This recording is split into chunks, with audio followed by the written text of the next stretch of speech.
Vaina chuan ukulele ale son thar kan zir ho lenga vaina kan zir ho le tur chu Mendalan Ngaihngam ti la sakha ukulele a Perhdan kan zir ho wang hela hi jin kan la dona sanga si nema d chon d7 kuzung lai kha kan da son mayang chon g7 poi kan hmang tel zewang strumming pattern hi chin hi omanga tlema kan sakmon deuna khan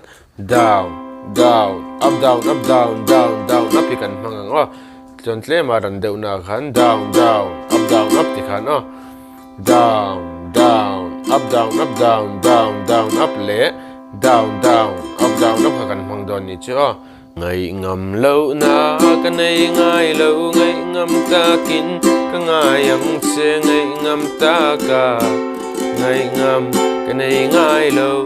tan g7 kadu than na tahan g7 kan hmang zewang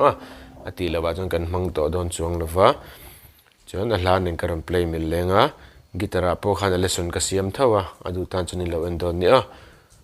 uluk do vinilo ngai thlale don nia